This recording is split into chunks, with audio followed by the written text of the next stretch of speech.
Philippe Candeloro. C'est parti, mon kiki. Je vais parler fort. On est parti. Bon, en quelques mots, vous pouvez vous présenter, même si je pense que vous n'avez plus besoin de me présenter. Bonjour, alors je te parle à toi parce que j'ai vu que tu regardais souvent la caméra, mais je vais te parler à toi.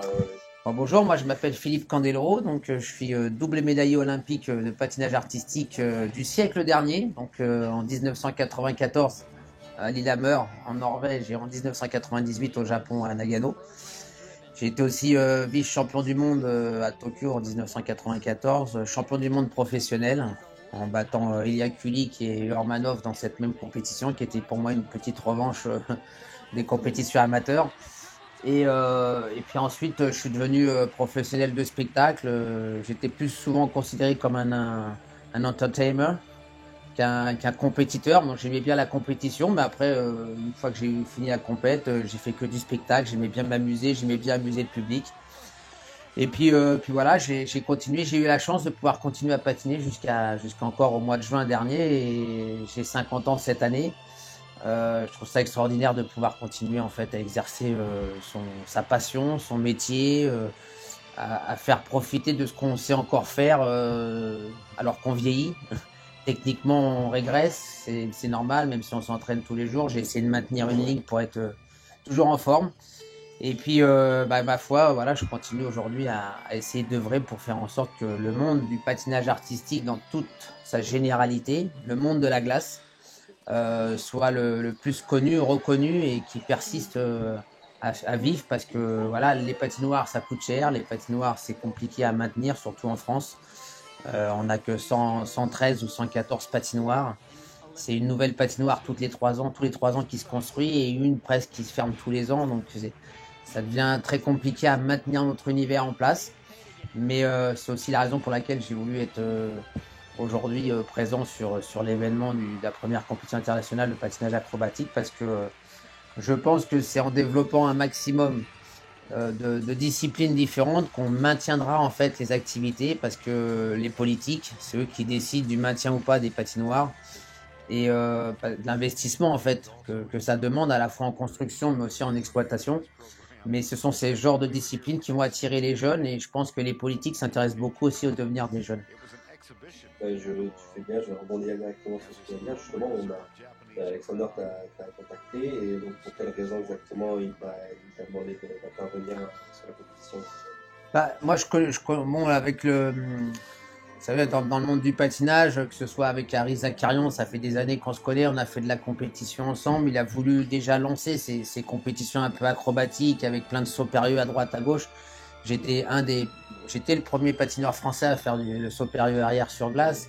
J'étais pas le premier au monde, puisqu'il y avait Scott Hamilton, il y avait Kurt Browning, il y avait tous ces gens-là qui nous ont démontré comment il fallait faire.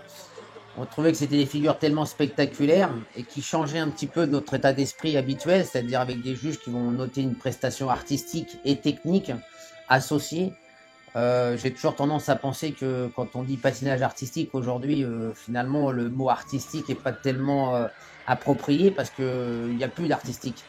Moi je pense que j'étais un des derniers avec les Duchesnay et ces gens-là, les Russes aussi, qui faisaient parfois des thèmes qui étaient appréciés par le public parce qu'on essayait de raconter une histoire. Et l'artistique était souvent récompensé à cette époque-là. Aujourd'hui, vous avez une musique qui accompagne le patineur. Vous pouvez changer d'une musique à l'autre l'année d'après le costume et sans changer le programme et c'est juste une musique d'accompagnement.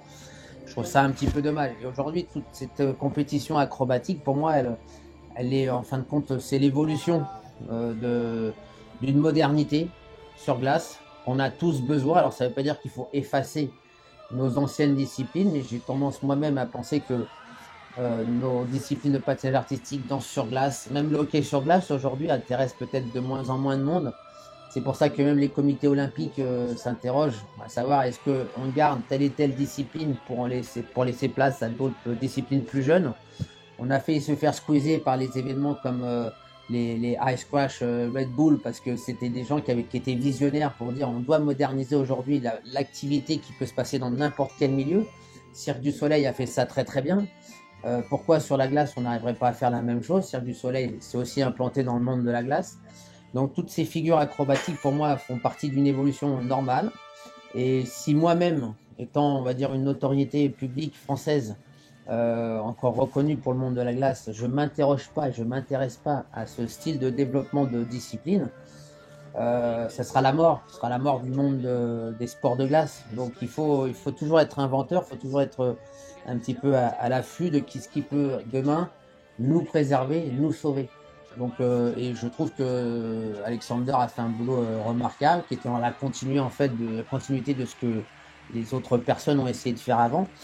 Et vous savez, quand on se retrouve tout seul pour produire des choses, moi j'ai produit mes propres spectacles en France, et ça c'était compliqué, parce que j'ai voulu faire ce que j'ai vécu aux États-Unis, j'ai voulu l'importer en France. Et quand vous êtes tout seul, vous n'avez pas les moyens de vous payer 15 personnes autour de notre production, bah là je trouve que là c'est pareil, c'est une petite équipe restreinte, mais ils ont fait un boulot extraordinaire en l'espace de 2 ans, ils ont créé un algorithme exprès, digne d'un programme que l'ISU, la Fédération internationale des sports de glace, a créé, mais eux ils l'ont créé avec 3, 4 ou 5 millions de dollars. Alexander et son équipe, ils n'avaient pas ces moyens financiers pour le faire. Donc déjà, je trouve que la chose qui m'a le plus impressionné peut-être sur cette création de compétition, c'est tout ce travail-là, tout ce travail de logistique. Après, il y a la partie des artistes et des compétiteurs, mais ça, on va en parler un petit peu plus longuement lors de la prochaine question. Justement, la première journée du coup, hier s'est passée avec un programme court. Qu'est-ce que tu en as pensé et est-ce que tu t'attendais à ça Alors, déjà à la base, quand j'ai entendu Alexander qui a organisé cette compétition, ça fait un petit moment qu'il m'en parle, il me dit j'aimerais bien que tu sois là, et c'est à peine il y a 10 jours, je lui dis écoute, je suis rentré à Paris, je vais venir, parce que je veux voir comment t'organiser ça, comment la compétition va se dérouler. Je lui dis mais qu'est-ce que tu veux que je fasse? Alors, il me dit bah écoute, c'est pas grave, tu prendras le micro, tu feras les présentations et puis tu feras juge. Alors moi je suis même pas spécialiste au sein de la fédération internationale, donc je connais, parce que quand je commente le patinage aux côtés de Nelson Montfort à France Télévisions, on a tous ces symboles, ces abréviations de techniques qui aujourd'hui ne parlent pas du tout au public, mais c'est juste pour nous, c'est des connotations en fait, techniques qui nous permettent de dire ou de juger la difficulté des éléments techniques qui nous sont proposés. Sur l'artistique, on est encore un peu, c'est encore un peu aléatoire. C'est-à-dire que chacun peut se faire son opinion, pas trop au niveau des juges, mais au niveau du public, on peut encore être capable de dire ah, j'ai bien aimé ce programme ou j'ai pas aimé. En revanche, moi quand je suis arrivé ici hier et on m'a tendu le logiciel, la tablette, plus il fallait que je fasse des textes pour dire bonjour et présenter un petit peu tout le monde. Et donc apprendre les abréviations en fait de l'algorithme qui avait été créé, je dis mais il faut être mathématicien pour pour comprendre le bazar. Moi finalement, à force de pratiquer au fur et à mesure, on comprend. C'est comme un tableur Excel. C'est pas vous qui l'avez créé, c'est compliqué de déchiffrer un tableur Excel qui a été créé par quelqu'un d'autre. Après, bon, une fois qu'on manipule, une fois qu'on connaît les symboles, parce que chaque lettre, chaque élément correspond à des points, donc il faut savoir si nous on est d'accord avec ce que le panel technique a jugé. Et une fois qu'on est en phase avec ça, on a encore notre propre opinion en tant que juge. Et puis après, bah, on s'associe à ce que le panel technique a bien voulu attribuer aux éléments techniques que chaque participant a proposé. Très bien. Et au niveau des patineurs, du coup, est-ce que tu... Alors au niveau des patineurs, c'était assez éclectique puisqu'il y avait quand même des différences d'âge, des différences de niveau, que ce soit en patinage, que ce soit en acrobatie. Déjà, c'est pas mal d'avoir trouvé suffisamment de participants en plein milieu des vacances d'été, dans une patinoire qui a bien voulu aussi accueillir cet événement ici à Vannes. Parce que pour un club, c'est pas simple, pour une présidente de club, c'est pas simple, pour un directeur de patinoire, c'est pas simple. D'accepter parce qu'il y a quand même des prises de risque importantes dans ce style de patinage, donc faut avoir les couvertures d'assurance qui permettent de vous protéger s'il y a le moindre souci. Il y avait quand même une douzaine, une quinzaine de participants avec des démonstrations aussi, parce qu'il y a des gens qui ont voulu participer mais qui n'ont pas eu l'autorisation de leur fédération pour pouvoir faire la compétition, donc ils sont venus en démonstration. Il y avait plein de différences de niveau, donc ça c'est compliqué pour juger, parce que entre les âges, les sexes, les difficultés techniques qui sont offertes, je trouve que c'est difficile de maintenir un jugement en fait entre guillemets honnête, parce que pour moi on devrait essayer de trouver une formule avec des handicaps qui permettent de réguler en fait ces différences de niveau, parce qu'on est sur une compétition mixte aussi, et que c'est une première édition, et qu'il n'y a pas 40 ou 60 compétiteurs. Le jour où il y aura 60 compétiteurs avec des 10 de certains niveaux, 10 de l'autre, 10 de l'autre, on pourra travailler avec le même système d'organisation et de jugement. Là, aujourd'hui, c'est vrai que c'est un événement qui essaye de se faire connaître, c'est une discipline qui essaye de se faire connaître, qui essaye d'exister, tout simplement, sans une grosse organisation derrière. Hein. Je parle d'organisation dans le sens fédéral, avec une fédération internationale qui a beaucoup de moyens, des sponsors et des partenaires. Mais je pense que ça peut venir très très vite parce que c'est très télégénique aussi. Donc moi j'ai trouvé des choses très intéressantes. Il y a un petit jeune que j'ai vu là, qui a 12 ans, qui a commencé le patinage il y a seulement 5 mois. Mais comme c'est un gymnaste, en fait, en l'espace de 5 mois, il a appris à patiner, mais voilà, 10 fois plus rapidement que si on l'avait mis dans un cours de patinage classique. Donc ça c'est intéressant. C'est-à-dire que ça démontre aussi que c'est pas parce que on vient pas du milieu artistique ou danse sur glace, on patine 5 heures par jour, on n'est pas capable en si peu de temps finalement de participer à des compétitions de très haut niveau. Il faut inciter les jeunes à se dire, bah, aujourd'hui c'est vrai que grâce au airbag, au trampoline avec les tapis de mousse et tout ça, c'est quand même moins de prise de risque d'apprendre des choses difficiles. Moi à l'époque du salto arrière, il a fallu que je travaille 6 mois, 7 mois à l'extérieur, alors j'avais fait du trampoline dans ma jeunesse, donc j'avais déjà le côté un peu rotation. Mais je veux dire, si j'en faisais pas tous les jours au sol, machin, que j'étais pas assez à l'aise, je ne serais jamais parti sur la glace. Donc aujourd'hui, on voit ce que les athlètes ont réussi à faire dans cette compétition. Avec aussi, ce qu'il ne faut pas négliger, c'est la partie artistique et la mise en scène. Tout ça, aujourd'hui, ça a été un petit peu mis de côté pour laisser place plus à la technique. Et je crois que c'est sur ce travail-là où il faut essayer de rejoindre un petit peu cette mixité entre le sport artistique et le sport acrobatique.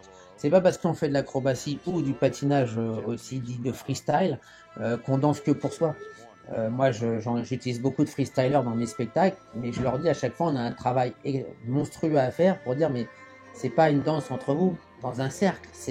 Vous devez aller éclater un public de 300, de 400, de 10 000 personnes, donc il faut aller les chercher, il faut les travailler. Et que ce soit pour l'acrobatie, ce sera exactement la même chose. C'est-à-dire que tu ne peux pas avoir que le talent technique ou que le talent artistique. Il faut qu'à un moment donné, les deux viennent s'entrecroiser pour que ça fasse l'alchimie avec et que le public réponde en fait à dire waouh, putain, c'est génial. Et en plus, le mec, il nous a ambiancé. J'en ai vu 2-3 hier qui m'ont ambiancé parce qu'ils ont dans leur programme mis un petit peu de fantaisie. Ils étaient bien habillés. D'autres sont venus en short avec des genouillères. Donc, c'est là-dessus où on voit qu'on est encore un peu au début du développement de la discipline. Et ça, on a connu la même chose avec les freestylers. Il y a aussi le saut de baril, le saut en hauteur. Toutes ces disciplines-là, pour moi, pourraient faire partie en fait d'un grand festival du monde de la glace qu'on pourrait avoir une fois par an pour faire vraiment découvrir toutes ces activités qui sont aujourd'hui un petit peu trop enfermées sur elles-mêmes.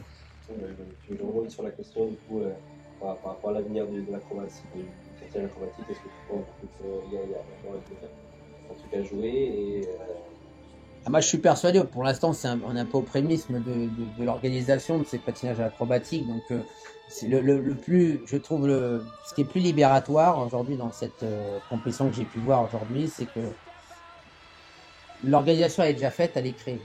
Ça veut dire que Alexander, s'il continue son évolution, peut-être qu'il se mariera avec une grande fédération demain, que ce soit la Fédération internationale des sports de glace, l'ISU, ou peut-être le hockey ou du sport extrême ou autre, mais en fait il ne sera pas tenu par les coronesses parce que son système il est déjà créé en fait.